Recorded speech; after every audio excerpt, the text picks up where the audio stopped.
Obviously disappointed in the result, in the way it went. Want to really focus on how proud I am of our guys for getting here. It's been a really tough few weeks for them. I'm proud of the effort they gave. I know execution-wise, really poor. I got to do a better job coaching them and having them prepared, but I did feel like they fought all the way through the game. Dealt with some tough situations and personnel issues on offense that obviously hurt us, but the guys played really hard and they did everything we asked them to do, practiced hard. Young guys got a lot of great work in this last month, so I think there's a lot of positives that will come out of it for our program. It's probably hard to see that if you're watching the game, but the reality is there's a lot of really good young players out there, and our older guys really gave everything they had to this program, did a great job getting them to a bowl game 2 years in a row, and there's some really high character young men that are leaving this program, and just want to thank them and wish them the best going forward. Those guys are a credit to our university and to our program. I'll take questions. Emily, start us off.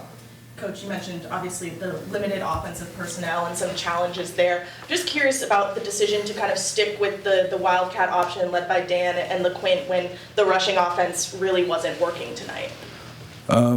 Yeah, I understand that, but also have a freshman quarterback that we would be putting him in a really tough position. I thought he did a really good job, handling the offense and playing the amount of plays that he played. I think it will pay huge dividends for him down the line, but we're pretty much in a situation where we had to do what we had to do, and those guys are two of our best players, so we felt like that was going to give us the best chance to win. Really, when we got behind early, we had opportunities early, get that turnover, and had a chance to score, and then we kind of botched that gadget play, and that really kind of set us back. And then, then they score on the field goal attempt. It really put us in a situation that we really didn't want to play that style of game. We needed it to be a one-score game the whole way and kind of be able to run the football, and we obviously couldn't run the football at all. So that, I guess hindsight's 20/20, but we didn't feel like we had a better option than that.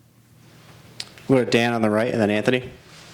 Coach, when you look at the situation of this game, obviously, like you said, not the result that you wanted, but a lot of the guys that helped to get you to a bowl game weren't able to play. Obviously, there's guys in the transfer portal, there's coaches that aren't here. So just how did you navigate through the fact that you got to the bowl game, but not with everybody that helped you get here? Yeah, it was tough. The reality is we got a lot of really great people in that locker room. The players, I have tremendous respect for their ability to focus and continue to go out and work and practice. I have the utmost respect for the coaching staff. That is a really hard deal, and those guys work their tails off. They love the players.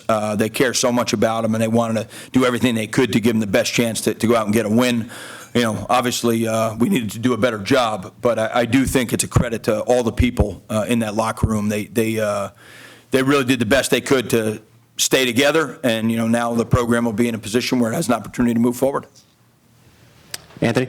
Dan, what did you kind of see in those two interceptions? The first one looked like Max hadn't released yet, and then the second one, can you kind of just walk me through those two? Yeah, I think the first one they had a great call against it, and the second one was just a bad choice by me to try and squeeze that whole shot in there. So yeah. Back to Dan. Marlowe, you've had a lot of success at Syracuse personally. You've been able to do a lot of things to lead this defense. You obviously have a decision to make. What goes into these next few hours and figuring out what you're going to do? Just talking to people that love me, talking to people that's close to me, talking to coaches, things like that. But it ain't really what I'm worrying about right now. What? Coach, Henry, sorry. You're good. Coach, what went into this? A lot of those turnovers that, once you guys crossed the 50-yard line, there was just, you were speaking of just lack of execution. What was happening on some of those turnovers? Was it just, those plays were just kind of out of nowhere, or was it just mistakes throughout the game? The first interception, actually, we kind of had, the defensive end made a great play. We were aligned for, I thought it was going to be a walk-in touchdown, and the kid did a great job. They kind of viced Max. It looked like they lined up, and they couldn't cover him, and then the kid did a great job not letting him get off the ball, and I think Dan was just trying to throw the ball away, and it didn't go well.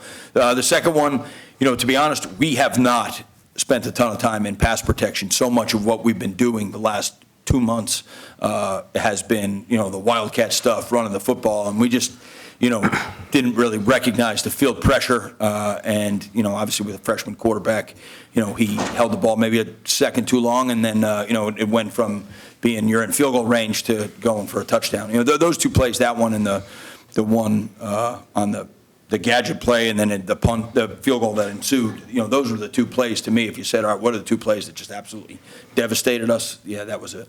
And just on that field goal, did the weather have anything to do with that? Just it was starting to come down at all, or is it just poor execution? I don't believe so. I just think we didn't execute it. Anthony? Dan, you said on Wednesday that you wanted to see the team play violent and hard throughout. How do you kind of to feel good going into next year? And obviously, it goes more than that, but how do you kind of feel that you guys played in that sort of realm today? Yeah, obviously, I don't think we lived up to our expectation, but I could tell you we're never going to feel like this again. So I'm excited for next year. Coach, what did it mean to have Fran Brown and some of the transfers in attendance tonight? Oh, I think it's great. Obviously having Fran around is tremendous. Just as far as I thought he did a great job in the locker room of kind of changing the mood and picking the, picking the guys up and getting them excited about the future. And, it's obviously bittersweet in that situation where, you have guys that are leaving, here for the last time, playing for the last time. But I thought he did a really good job addressing the guys. I thought that's meant a lot, him being down here. And then having, some of the players that are coming in, I think it's a great opportunity for the guys to get to know each other. And, I think those guys are going to really help us turn the corner quickly. Emily? For Marlowe and Dan, sticking with Fran Brown, just what did he maybe say to either of you during the game or in that halftime, post-game speech, just kind of keep spirits as high as they could be in this and help you guys keep looking towards the future? He just told us that we're not going to lose anymore, and I believe him 100%. And he said the first thing we got to do is go home to our families and enjoy that, and then we'll focus on workouts when we get back. As simple as that. He told us this feeling that we're feeling right now, he doesn't want to feel anymore. He told the guys that it's going to be phases on coming back for next season that we just focus on right now, going spending time with your family and just come back locked in because a lot of things are going to be different. Coach, what's your main takeaway from this season that you want to teach to your team next year? Oh, well, I do think we'll be a totally different team. The makeup, the way you build the team, all those things will change. And, Fran will certainly set the style of the way that we're going to train, the way, he's talked about DART all the time, and detail, accountability, relentless and tough. That will show up in everything that we do. I am certain of that, starting from when we get back and start training all the way through spring ball, the summer, all those things. So I think there will be a lot of the same players, but you'll also see a totally different outfit, different attitude. That's just how it should be when a new coach comes in, and I'm certain that he's going to lay a foundation, a culture of toughness and hard work, and I'm excited to see what we do. Dan? Coach, from the first impression of Fran Brown to right now, and like you said, him talking with the team and trying to lift their spirits up from here, just what you can say about his leadership already as he steps forward. He said, a minute after this game ended, he's the head coach, it's a new chapter. So what does this new chapter already started to look like? Well, the biggest thing I'll say about Fran is, that whole DART thing, that is who he is. That's how he got this job. That's how he's gotten to this point. That's how he's been the level of success that he's had, whether it's as a recruiter, as a coach, as a husband, as a father. He is a relentless guy, and he knows that, if he sets a goal to go do something, as long as I've known him, I've never seen him not do it. So I think that you will see that in everything that he does. So, to me, that when I think of Fran, if he didn't ever put that phrase out there or that acronym, I would think, that's how I know Fran. That's what I think he is. So I know he's going to be a tremendous leader for this program. And, as I said, I'm excited for the future of the program and excited for him.